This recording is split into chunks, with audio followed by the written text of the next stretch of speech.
Good morning, friends. This is Pastor Ginny with the Daily Word. Thank you so much for joining us this morning.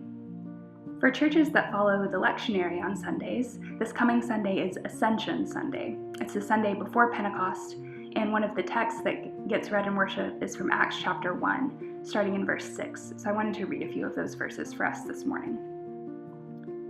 So when they had come together, they asked him, "Lord, is this the time when you will restore the kingdom to Israel?" Jesus replied, "It is not for you to know the times or periods that the Father has set by his own authority, but you will receive power when the Holy Spirit has come upon you, and you will be my witnesses in Jerusalem, in all Judea and Samaria, and to the ends of the earth." When he had said this, as they were watching, he was lifted up, and a cloud took him out of their sight. While he was going, and they were gazing up toward heaven, suddenly 2 men in white robes stood by them.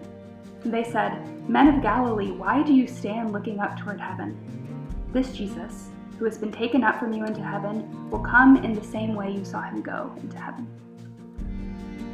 I've read this text before, you probably have too, but I'm reading it a little differently this year. I think it has a new kind of salience for us in this period of time that we're in. Because I recognize this year that for the disciples, this is an in-between time. The ascension is the beginning of a kind of nebulous in-between period. Like Jesus is gone from them and he's promised the Spirit, but the Spirit hasn't yet arrived. It doesn't happen immediately. And I love how the way this starts, the first question, of course, that they ask is, when?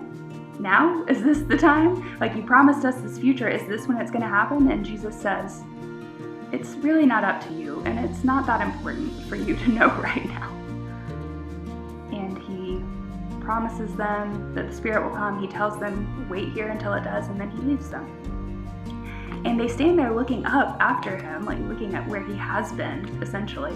And I wonder how long they stand there looking up after him. It's long enough that these 2 messengers come and ask them, "Men of Galilee, what are you doing? Why are you still standing here looking up into the sky?"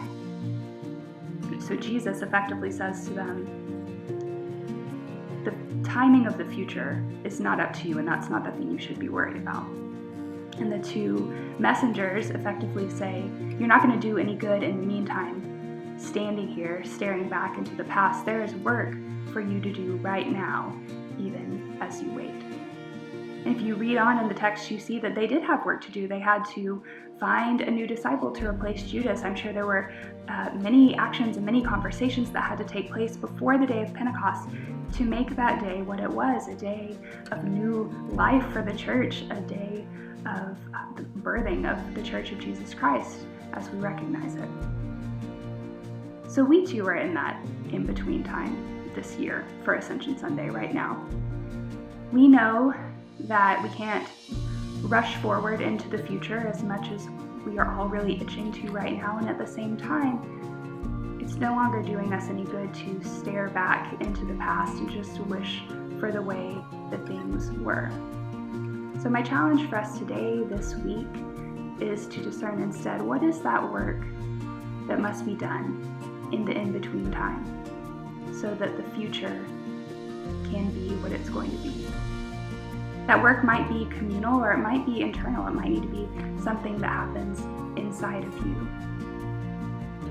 So I just ask you to contemplate today, what is that work of preparation? What is your work today in the in-between time? Blessings on your Monday, friends. Thank you so much for joining me this morning.